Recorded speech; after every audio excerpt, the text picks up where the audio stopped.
Convicted Senator Robin Hood Padilla. Nagbanta po guys na kapag hinuli, na kapag inaresto daw po itong si Pacquiao, abay magkakaroon po ng malaking kaguluhan. Magkakagulo daw po ang bansang Pilipinas kapag hinuli itong si Pacquiao. Alam nyo guys, kapag usapang matalino talaga, itong si number 1 Senator Robin Hood Padilla, lagi yang nale-left behind. Pang elementary lang kasi yung utok niya ba guys. Imagine sasabihin niya, ito kita nyo, Padilla, nagbanta, gulo daw kapag inaresto si Kibuloy. Hindi naman po aarestuhin si Kibuloy. Pinapa-attend lang po siya ngayong March 5 sa committee hearing para sagutin ang mga di umano'y aligasyong pang-aabuso, panggagahasa ng mga biktima sa kanya. You know, yung tinutukoy ko dito guys, pinapasagot lang po itong si Pastor Mo Kibuloy. And dadaan pa po ito sa mahabang due process, sa mahabang rule of law. Bago makulong kung may pagkakasalaman, itong si Pastor Apollo Mo Kibuloy, hindi po to agad-agad aarestuhin. Robin, minsan na nga lang maging matalino, hindi mo pa magawa-gawa. Nakakajutang ginina. Ito yung mga sinabi niya na yan, guys. Isa tong pamamaraan ng pananakot. Tinatakot nila si Senator Risa Ontiveros na wag na lang ituloy itong committee hearing ukol dito kay Pastor Apollo Mo Kibuloy sa ginagawang investigasyon sa kanya. Ganyan ba ang asta ng number 1 senador natin? Ha? Number 1 senador pero wala kang bayag. Diba? Wala kang itlog para manindigan sa tama. Biruin mo, babae pa ang kumikilos. Alam nyo guys ito lang yung pinagtatataka ko. Yung kay Senior Aguila na parehas lang naman din sila ng kaso ni Kibuloy. Kaso sa pang-aabuso, panggagahasa, ayan. Itong si Senior Aguila, inipit nila ng todo. To the point nga na itong si Bato pumunta pa doon sa lugar ni Aguila. Inipit nila. Ngayon, nakulong na, may kaso pa. Pero bakit iba yung treatment ninyo dito kay Pastor Apollo Mo Kibuloy? Meron kayong tinatawag na VIP treatment, special treatment. Bakit ba? Dahil nag-benefits kayo sa kanya? Dahil mapapakinabangan nyo pa siya? Ganon ba yon? Grabe. Kabugo ni mo, oy. Ay, nako. Ayokong maging one-sided, guys, Pero, aminado naman ako na hindi pa naman kriminal itong si Pastor Mo Kibuloy. Pero kailangan niya pong umaten para harapin ang mga di umano'y aligasyon. Kasi guys, hindi po titigil ang committee ni Senator Risa Ontiveros hanggat tuloy-tuloy pa po ang mga nagrereklamo sa kanya. Yun po yung sabi. Basahin natin. Nagbabala si Senator Robin Padilla na sisiklab ang kaguluhan sa bansa kapag ipinaaresto ng Senado si Pastor Apollo Kibuloy ng Kingdom of Jesus Christ. Kung ipagpipilitan ng Senado o ng malaking kapulungan yung sinasabi nilang pag-issue ng sabina at warrant, syempre po, malaking gulo ito. Kasi sinasabi na ni Pastor na hindi siya pupunta. So paano ito? Papalakihin pa ba natin to? Nagbanta na. Ayun yung makinig Sinabi na ni Kibuloy na hindi nga daw siya atin. Sinabi na nga ni Pastor na hindi siya atin. Pinipilit nyo. Ano? Papalakihin pa ba natin to? Ha? Ganon kasi yung asta ni Robin Padilla Aniya. Milyon ang mga followers ni Kibuloy. Kaya posibleng, anong paki namin kung million yung followers niya? Million nga yung followers niya, dami namang nagre-reklamo sa kanya. Aniya, milyon ng mga followers ni Kibuloy. Kaya posibleng umalma at magalit ang mga ito kapag inaresto ng Senado ang kanilang leader. Alam niyo guys, nandito tayo sa punto na innocent until proven guilty. So, we are waiting for the decision kasi gusto kasi nilang iakyat sa Senado gusto nilang safe yung labang harapin nila.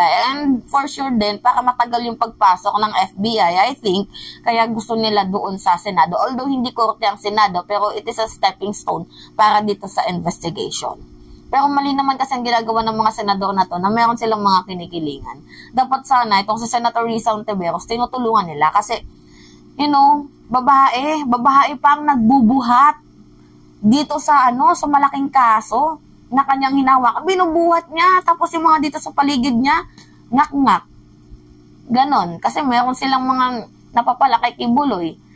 Habang si Senator Risa Hontiveros, nagigets niyo ba guys yung figure ko?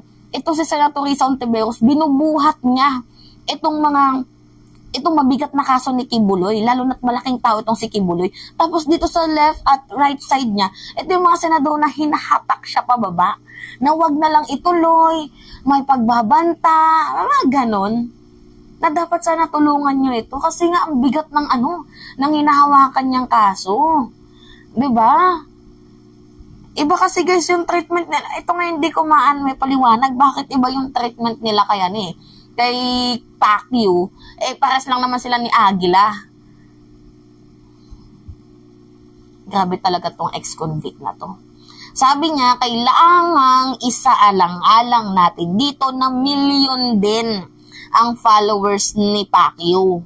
Kailangan nating isaalang-alang ang kapayapaan at katahimikan natin.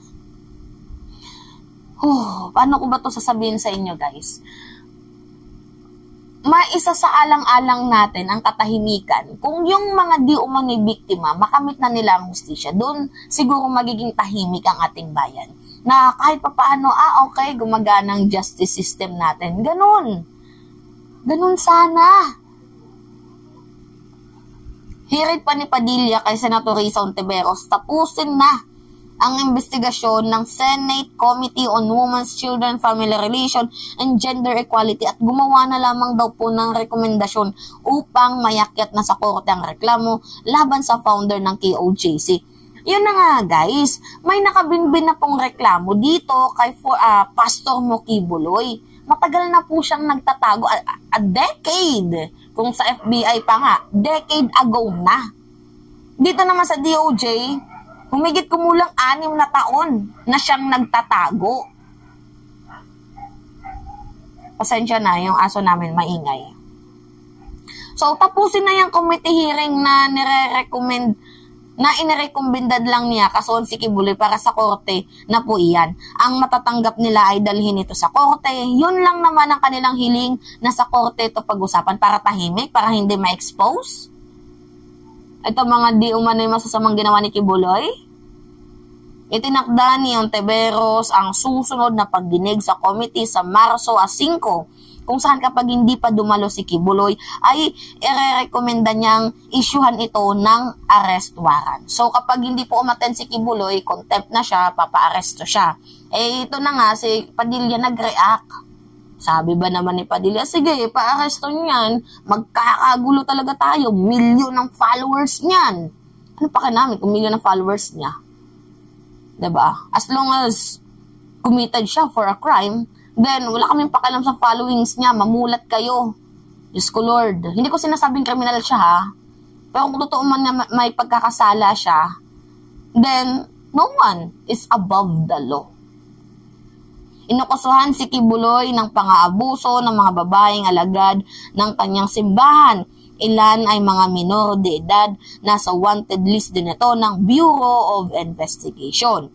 So, si Kibuloy ay pinadalhan din ng sabina ng House Committee on Legislative Franchise na siyang nagsasagawa sa paglabag sa prangkisa ng Sunshine Media Network International or SMNI. So, dalawa po ang nakabindin na sabina kay Kibuloy. Anyway, panoodin muna natin tong video ni Senator Risa Hontiveros.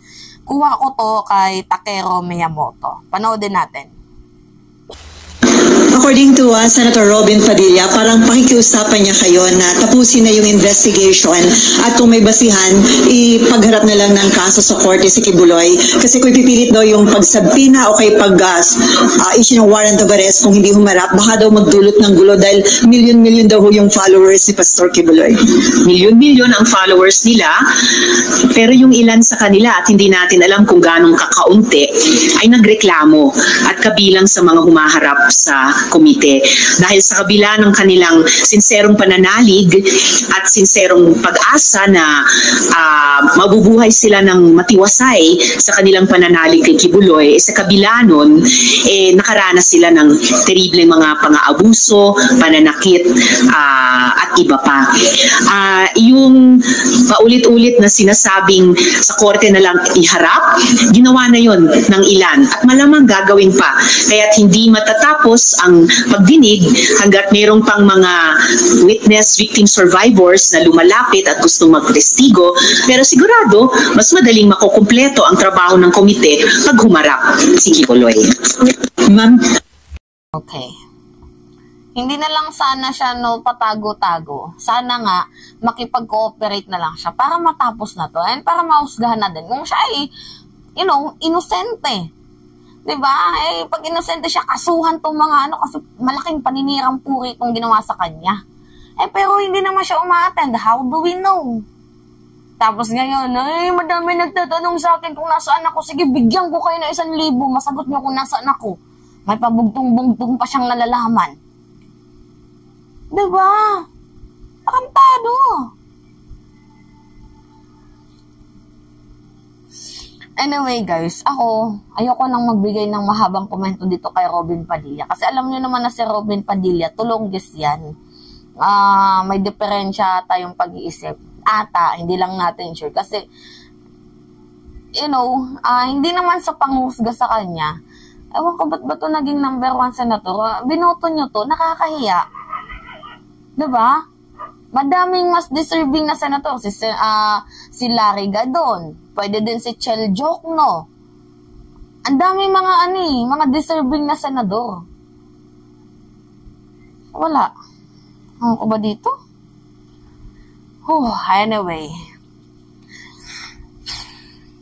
Yun lamang guys. At it's me again, si Mima Alicia Nyot. Nagbabalik ulit para sa ating panibagong video.